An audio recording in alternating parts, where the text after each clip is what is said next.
Hello and welcome to another fun-filled edition of Adam's Music Box. And today I want to talk about Neil Sedaka, who in addition to being highly talented, is unique in many other ways.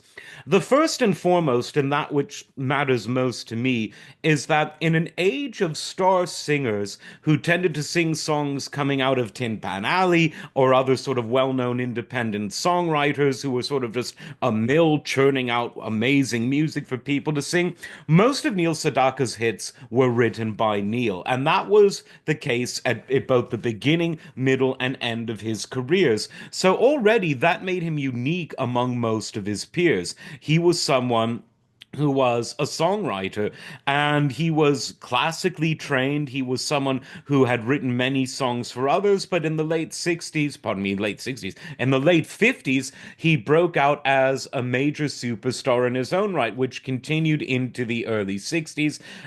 He continued to write music for others, continued to churn out the hits. I mean, he just had so many in the late 50s and early 60s. Breaking Up is hard to do. You've heard that one a million times.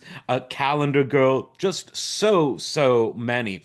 And as was the case with some acts, when sort of the early 60s becomes the mid 60s and late 60s, the more harder edge and more sort of experimental music sort of took over at the top of the charts. But Neil continued to produce music. He continued to write for others and himself. But then in the mid 70s, which was really an era of the great singer-songwriter, the 70s really was the era where people were singing their own music as opposed to singing songs written by others. He, as a great singer-songwriter from the 50s, had a huge revival with both new music of his own and singing other people's songs, most notably the song Solitaire, which he didn't write, but he really made it famous before other people got involved. He also was part of songwriting for acts that became known in the 70s. You know, the Captain and Tennille song Love Will Keep Us Together was a cover. It was a cover of a song that Sedaka wrote and performed a year or so, couple of years before. He also wrote the English lyrics to the ABBA song Ring Ring, which helped them break big, for better or worse. I know ABBA divides people, but there you go.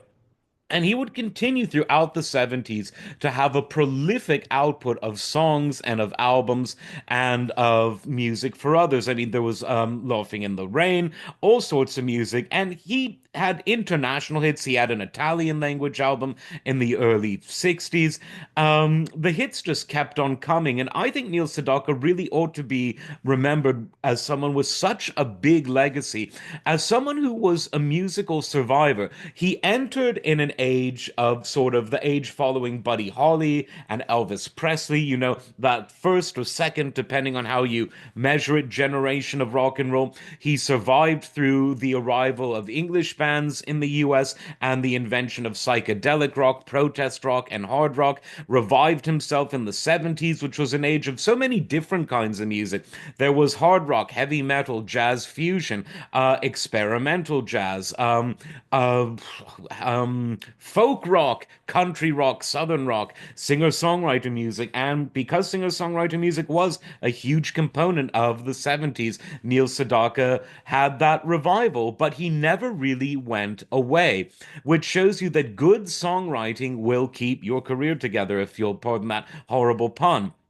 Neil Sedaka did it, others did it, but surprisingly few compared to the people in bands that came and went, or singers who were singing other people's songs who came and went. So, if there's a moral to the story, write your own songs as much as possible. It will give you a kind of both legitimacy, credibility, and longevity. And Neil Sedaka had, and in my view, deserved all of it. Like, subscribe, and we'll see you next time.